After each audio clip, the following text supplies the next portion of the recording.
Your business exists because you had the idea to start it. Everything begins in our minds.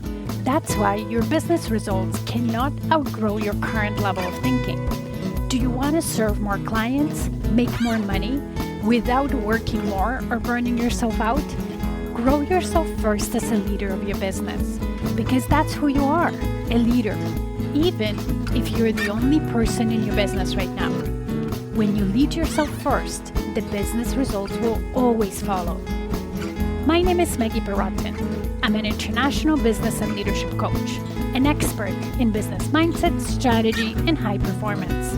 I created the Diamond Effect podcast to help you elevate your thinking, expand your perspective, and through it, grow your business without overwhelm. So let's get started.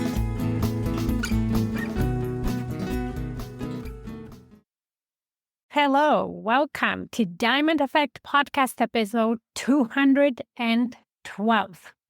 A week ago, I led 10X Expansion Retreat, my very first in-person event, which was an intimate event for my clients and some of my past clients. And I want to share with you some lessons that I've learned through organizing this event and some reflections that I have a week after the event. Before I share with you some specific lessons and reflections in specific areas of the event, I wanted to say it was a great and amazing day. I had the perfect group of women entrepreneurs whom I already knew because they're my current clients or my former clients. I have a relationship and connection with them, which I thought for the first time was actually a great thing because it made me less nervous about the event. So I could focus just on delivering value and use a bit of nervousness, but I had to channel it to be focused and do my best. And the way it fell was just perfect. The universe wanted everybody to have a great experience. The weather, the venue, the flow of the day worked really well, which then led to big breakthroughs, aha moments, some great deep conversations between all of us. And the participants were so supportive of each other. Some of them knew each other, but some of them didn't. So seeing them interact and support each other and challenge each other was amazing. And the magic about the events, they're really good, that give you breakthroughs, like your energy is renewed, you're motivated in your business so much more than when you came in. So I already know that less than a week later, my clients are already taking action and on the ideas that came from this event. As I mentioned, it's the first in-person event I've ever organized from the beginning to an end myself. And it wasn't fully planned in a way that I didn't have that in my strategic plan of 2025 to organize such an event when I did that plan last year. I remember last year working on my long-term vision. I have put organizing retreats and events that are aligned with what I do, my mission, but also my love for nature and growing sustainably and self-development. So that long-term vision was there, but in my mind, those events were maybe a few years away, and I was thinking of creating like big events with a lot of people, which I'm glad that it didn't work that way. So I didn't have it in the plan in 2025. However, one of my clients, my current clients in Diamond Effect Group, was coming to Canada to visit her family from Dubai, where she now lives and operates her business. And she suggested that we should do a Maggie Day. We should meet up and maybe do some coaching in person. So I took that idea and decided to run with it. And it was relatively last minute where we really thought through it and decided and organized everything, or I organized everything within couple of months, maybe even less. I'm so grateful I took this opportunity to run this event on a small scale because I can't even imagine how difficult it would be to organize a large event when you've never done something like that before. So this event taught me a lot of great lessons of how to go about it if I ever want to continue and grow those events for the years to come. So let's start with my reflections and lessons, and I categorize them in 5 groups. First being theme, then the venue, then food, then flow of the day, agenda, and then vendors. So let's start with the theme. I loved the theme, and picking that theme made me excited about the whole venture, made me excited to promote it, made me excited to work on the content. Overall, of course, the theme is what attracts the perfect ideal client, right? Because if I've chosen a different theme, then maybe different people would have come or no one would have come if it wasn't a theme that was attractive to my ideal audience. The theme was 10x expansion. And this is not about doing 10x more, but about dreaming big and challenging yourself to think differently and have a different perspective to then figure out what would I need to do to achieve those big goals? Who would I have to become in order to do it? And that idea comes from a book by Dan Sullivan, 10x is easier than 2x. And the core concept of it is that if you're thinking about just doubling your business, then doing a little bit more of what's working and improving even more on it then easily gets you there.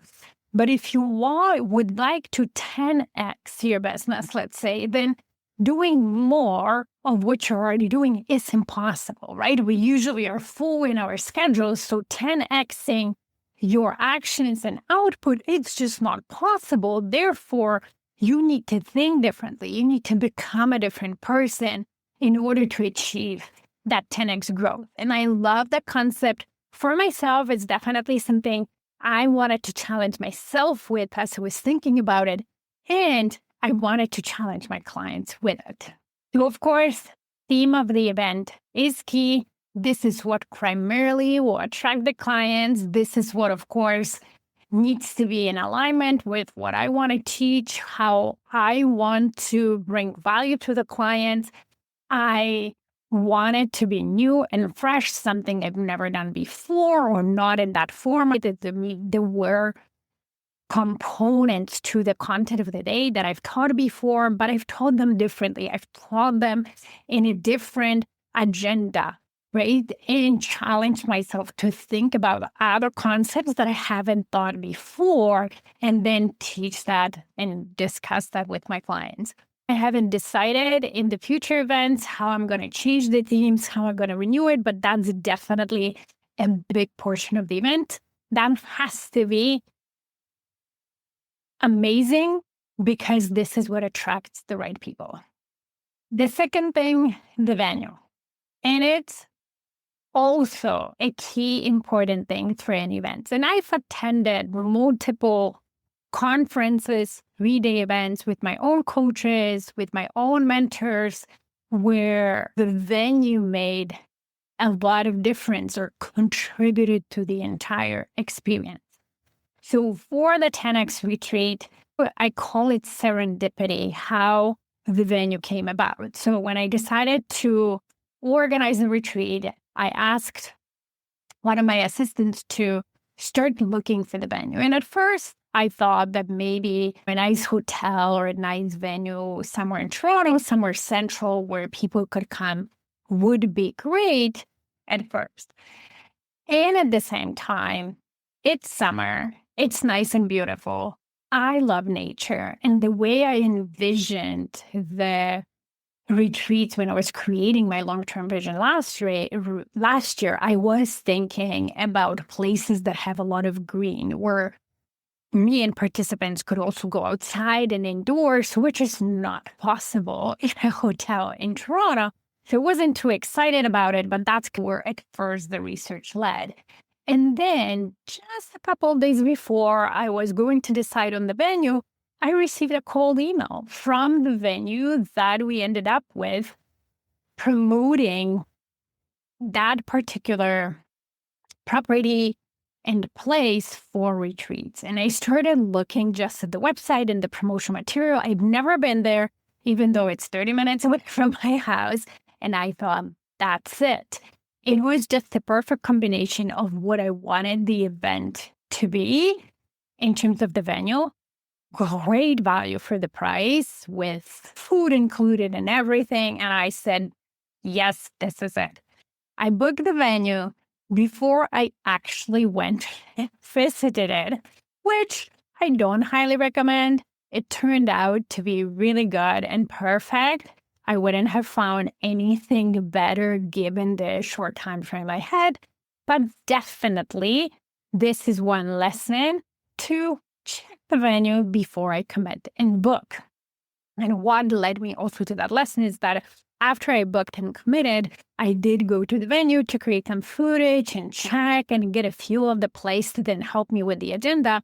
And I realized that the venue definitely couldn't hold more than 15 people comfortably, even though they were saying we could accommodate 20, 25. But after seeing it, I would say no more than 15. Otherwise, it would be squishy. Now, everything fell perfectly. We had just the right amount of people, everything. But for the future, wanting to grow and scale the events, this is an important thing for me because I've seen different venues and how they can affect people, how they can affect the whole experience.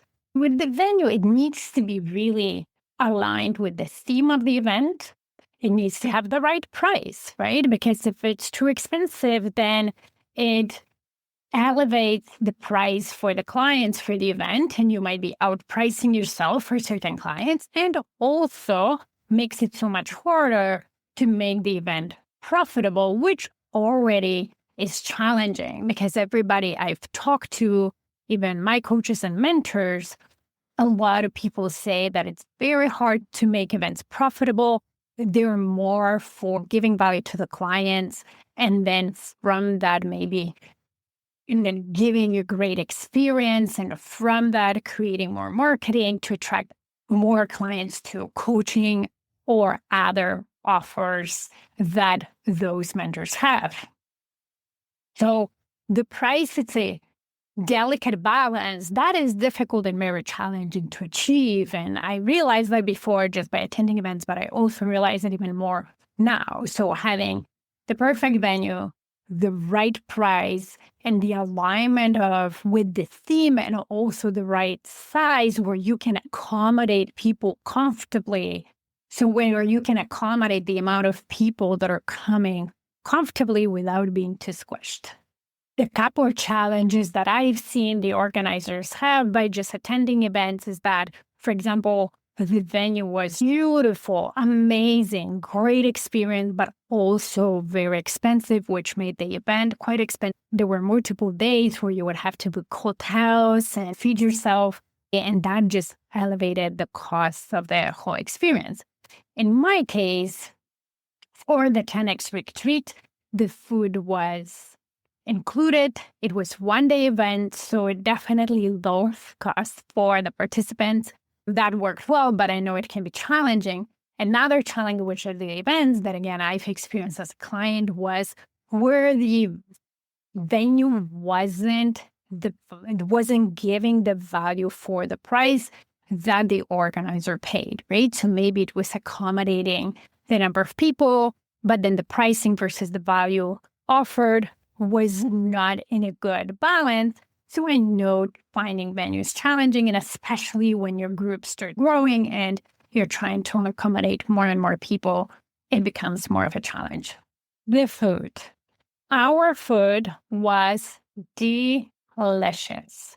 It was just yummy and at the same time super healthy and nourishing, which reminded me how important it is to have great food at the event. And ideally, I would love to continue feeding my audience to lose some opportunities when that happens, but I also going to understand why organizers opted out from feeding the participants. So with us, we had a very healthy, nutritious snack in the morning with coffee, tea when participants were arriving, sort of getting settled and so on, which was great because, for example, even for me, morning is a very important part of my day. My brain works really well. Therefore, I need to feed it. And if I don't feed it well, then I become angry. And the last thing you want is having the participants who are having maybe sugar lows, being angry in the event because as they were arriving, they didn't have time to eat breakfast, and then you're not feeding them at all there. So I thought that was a great idea. And then we had lunch that was just delicious, savory, and so tasty that it reminded me that another thing is that when you feed your clients, the experience expands to all the senses, right? So when you have the beautiful venue and you have great content, then your clients experience the visuals, the mental stimulation, the smell. Like in our venue, there was a lot of nature and flowers. So you could smell the flowers, the grass, the forest, water. It was just beautiful. But then with the food, you are adding additional sensory experience, but also taste. So you're just expanding how the clients experience the whole day. And then the last benefit of feeding your participants is that during the lunch or even the snacks and the breakfast, they can connect at a different level than when they're in the sessions and discussing things. There is relationships built. And I remember even me going to coaching conferences. The best friends that I made during those events happened not because we were in the sessions together, we connected during the meals or events outside of it. So it just adds a level of experience and additional value for connection and relationship building for the participants. The fourth area is agenda and the flow of the day. And that in itself is a challenge. When I was preparing the content and thinking how I'd like the day to flow, what I loved with the idea of starting with a meditation and a quick grounding practice and introductions, this allowed us to move from pedaling and eating to really then be grounded and focused to start the day, because it was not just health and wellness retreat, it was a retreat for personal development that required focus, that required reflection, that required being vulnerable. So introducing the participants to each other to create that initial connection, create safety, and then doing a quiet grounding practice meditation, not too long, just made that even deeper. But I remember when I was creating the content, what I would teach when the participants would have breaks for self-reflection or maybe conversations and so on, I was worried that I didn't have enough, that we would be done halfway through and I wouldn't know what to do. And it turns out that I had to, towards the end, rush my content to ensure that I would finish everything in time, because some participants could not stay longer, even though I could, or maybe some others could. So I wanted to finish within the timeline that I provided. And I found that it's definitely not only my challenge. Again, in many events that I participated, often we would go over time and then rush through the content just because it's hard to gauge the part where I'm speaking, I'm teaching. It's hard to gauge the level of participation that will end up being during the event, how long the conversations between the participants will be. You don't want to interrupt that. When the participants support each other, when they're vulnerable, when they're sharing, you want to give them ample time to do that. You don't want to interrupt that because that just breaks the energy. And so that is hard. So definitely my lesson from it, less is better and more, and maybe in the future, having the core light kind of content and then maybe additional things just in case things go faster than I thought would be a good improvement from how I structured the day. But overall, this time we definitely went through everything. We had ample time to do conversations and reflections, but there were moments where I had to rush and rethink, especially towards the end, how I would run that part. The last part is vendors. Because this event was small and it was my first one, I, let's say, organized that by myself with the help of an assistant and then managed the small amount of vendors that I had myself, which wasn't a lot. I believe in simplicity to keep things as simple as possible, especially the first time you're trying something, to make it as easy as possible for you to go through till the end, to execute as well as you can with the resources that you have.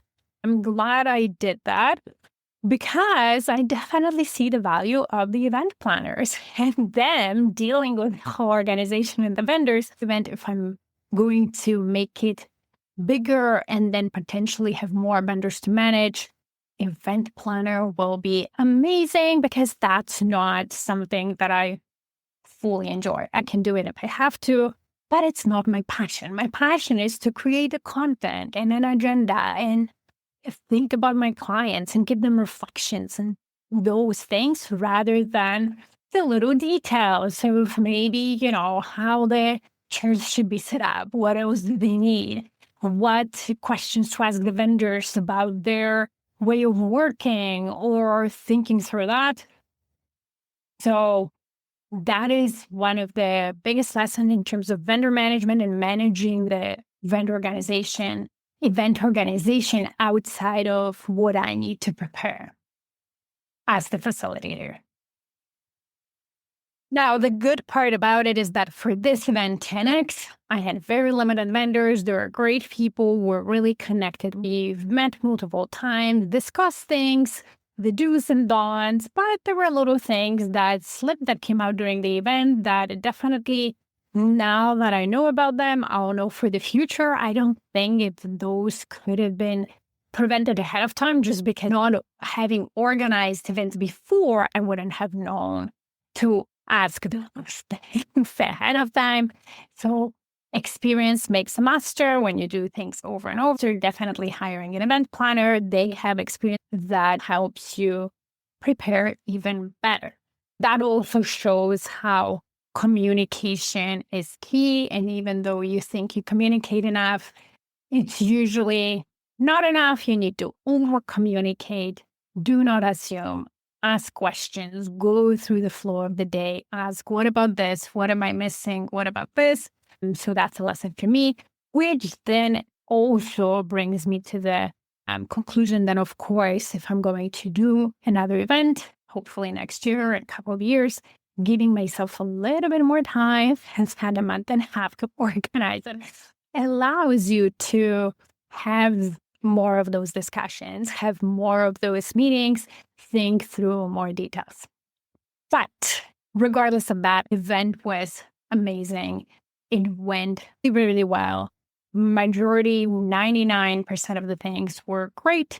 There was little things that came up that we dealt with in the moment, but then we know for the future how to improve on them or avoid certain things or be more prepared for certain things. Overall, I'm really glad that I did it.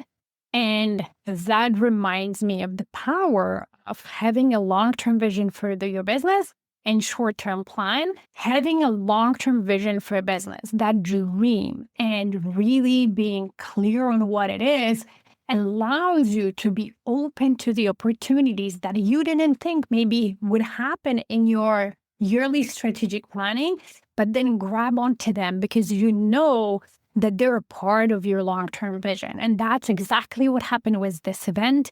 I'm so grateful that it did happen, that I jumped on the wagon, I organized it.